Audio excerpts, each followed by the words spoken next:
Jail एक इंसान को होती है पर सज़ा उसकी पूरी फैमिली काटती है।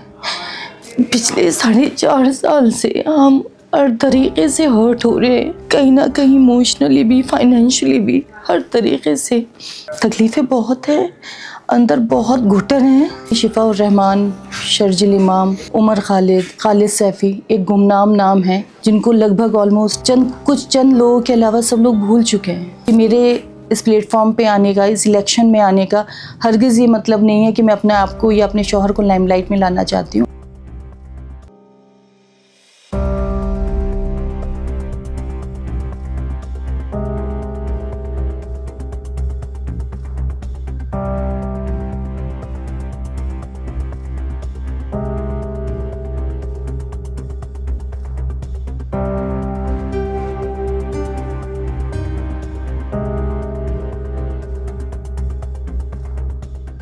कि पिछले 4.5 साल में हम लोगों ने गुमनामी की ज़िंदगी जी है।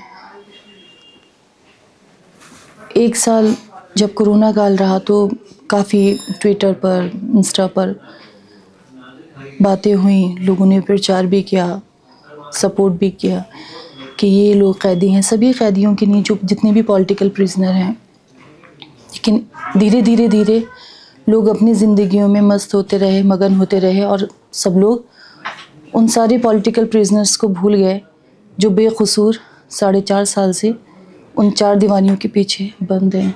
देखिए, सबसे बड़ी बात तो यह है कि एक तो मेरे शौहर मेरे साथ नहीं है, बहुत कंट्रोवर्शियल केस है, उसमें फंसे हुए हैं। आप देख रहे होंगे आजकल हर मीडिया चैनल पर ये चलाया जा रहा है कि दंगा आरोपी। तो तकलीफ़ होती है और बहुत ज़्यादा मतलब अजीब भी लगता है कि हम बेकसूर होते हुए इस तरह से हम लोगों को पॉइंट आउट किया जा रहा है। और कहीं ना कहीं मैं एक लेडी भी हूँ, मेरे लिए ये भी एक बहुत बड़ा चैलेंज है। बट मैं उम्मीद रखती हूँ इंशाल्लाह लोगों से कि कम से कम वो मेरा इस परेशानी को, मेरी मजबूरी को समझकर मेरा साथ देंगे। शाहीन बाग का प्रोटेस्ट एक ऐसा प्रोटेस्ट था जिसने पूरी दुनिया में एक मिसाल कायम की थी। लेकिन पता नहीं ऐसा क्यों होता है कि मतलब लोग भूल जाते हैं, उसमें जो लोग फंस गए वो सिर्फ उन्हीं की फैमिलीज़ क्यों सफ़र करें। सबको याद रखना चाहिए, सबको दुआ करनी चाहिए, उनके लिए कुछ बोलना चाहिए, कुछ करना चाहिए, ताकि कल को कोई ऐसा ना सोचे कि अगर हम आज आगे बढ़कर किसी के लिए कुछ करेंगे या बोलेंगे तो कल को पकड़ सिर्फ हमारी होगी और सब लोग अपनी ज़िंदगी में मगन रहेंगे। देखिए, शिफा उस टाइम पे मैंने आपको बताया अभी कि आजमी के प्रेसिडेंट थे, तो जाहिर सी बात है वो अपने ऑफ़िस पर रहते थे। उनका ऑफ़िस बिल्कुल जामिया में ही, मतलब जामिया यूनिवर्सिटी से बिल्कुल मिला हुआ है। इनफैक्ट सब पार्ट ऑफ जामिया यूनिवर्सिटी। तो वो वहाँ रहते थे और उनको कहीं ना कहीं ये होता था कि कहीं कुछ ऐसा ना हो कि बच्चे अग्रेसिव होकर कुछ ऐसा गलत स्टेप लें कि उसके कॉन्सिक्वेंसेस बच्चों को भुगतने पड़ें। और उन्हें हर मुमकिन कोशिश ये करी कि कोई भी ऐसी इलीगल चीज़ ना हो। लेकिन अब अगर मैं कुछ बोलूँगी तो शायद वो सब कुछ झूठ लगेगा, क्योंकि जो चार्जेस मेरे हस्बैंड पे लगाए गए वो बिल्कुल डिफरेंट हैं, जबकि ऐसा कुछ भी नहीं है। मेरे शौहर किसी भी तरीके से किसी दंगे में इन्वॉल्व नहीं थे।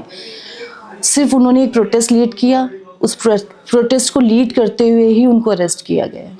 कहीं ना कहीं सेकुलर पार्टीज़ जितनी भी हैं, कोई भी एक स्पेशली मुस्लिम्स के लिए कोई पॉजिटिव एटीट्यूड नहीं रखता है, जैसा कि आजकल के हालात आप देख रहे हैं। तो मुझे लगता है जो मुस्लिम्स हैं वो कहीं ना कहीं मतलब बेवकूफ़ बन रहे हैं इन सेकुलर पार्टी के ज़रिए।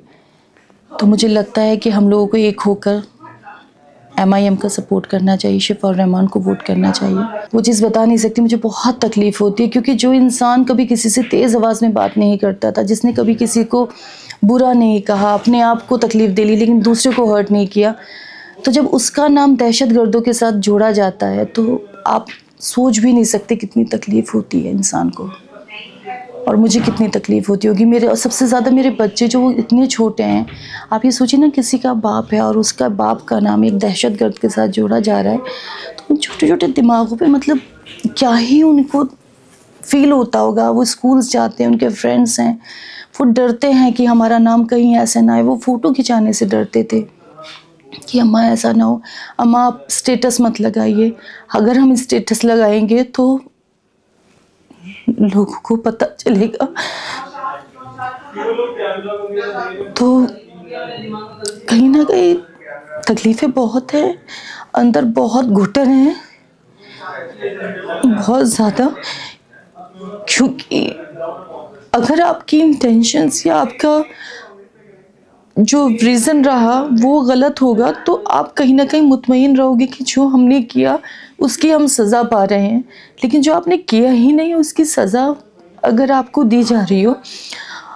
और मैं इस चैनल के ज़रिए ये भी बोलना चाहूँगी कि जेल एक इंसान को होती है पर सज़ा उसकी पूरी फैमिली काटती है। पिछले 4.5 साल से हम हर तरीके से हर्ट हो रहे हैं, कहीं ना कहीं इमोशनली भी, फाइनेंशियली भी, हर तरीके से। क्योंकि अल्लाह ताला जब कोई रिश्ता बनाता है ना तो वो बहुत, उसके पीछे एक रीज़न होता है।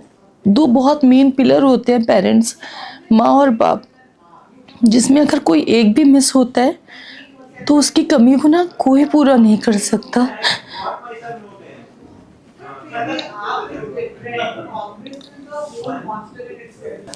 मेरे बच्चे अक्सर इसी उम्मीद से हर डेट पर ये पूछते हैं कि अम्मा कुछ हो रहा है अब्बा के केस में, क्योंकि वो इतने छोटे हैं। मैं भी इतनी ना, मुझे इतना अपडेट नहीं है, मुझे इतनी नॉलेज नहीं है लॉ की ना इन केसों की, क्योंकि मेरे लिए तो ये ऑल ऑफ सडन सब चीज़ें हुई हैं और मुझे ये भी समझ में नहीं आता कि मैं बच्चों को देखूं या इस केस की तरफ फोकस करूं, क्या करूं, क्योंकि मैं अकेली हूं, तन्हा हूं। मेरे भाई हैं, शिफा के बहन भाई हैं, सब लोग मेरे साथ हैं, बट कहीं ना कहीं शिफा मेरे लिए बहुत इम्पॉर्टेंट है, मेरे बच्चों के लिए बहुत इम्पॉर्टेंट है। तो आप सब लोगों से भी मेरी यही दरख्वास्त है कि आप लोगों का एक एक वोट, एक एक आदमी का सपोर्ट मेरे लिए बहुत मैटर करता है, क्योंकि मैं इस उम्मीद पर ही खड़ी हुई हूँ कि लोग इंशाल्लाह मेरी चीज़ समझेंगे और मेरी हेल्प करेंगे, मेरे साथ आगे बढ़ेंगे और मेरे शौहर शिफा और रहमान के लिए वोट करेंगे।